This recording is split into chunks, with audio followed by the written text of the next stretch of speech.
Patagonia has a new owner. I'm Jeff Beer, and this is Fast Company's brand hit or miss of the week.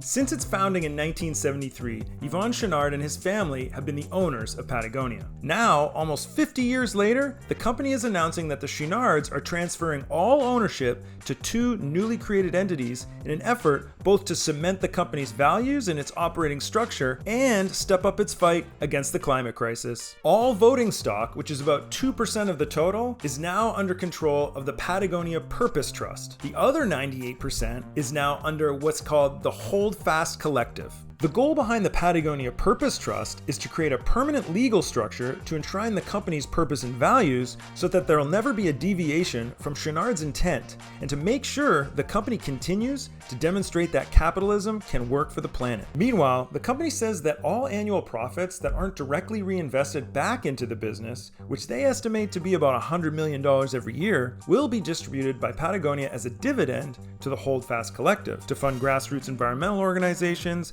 invest in businesses, and support political candidates that all work to protect nature and biodiversity, support thriving communities, and fight the climate crisis. In a statement, Chouinard said, "It's been a half century since we began our experiment in responsible business. If we have any hope of a thriving planet 50 years from now, it demands all of us doing all we can with the resources we have. As the business leader I never wanted to be, I'm doing my part. Instead of extracting value from nature and transforming it into wealth, we are using the wealth Patagonia creates to protect the source. We're making Earth our only shareholder.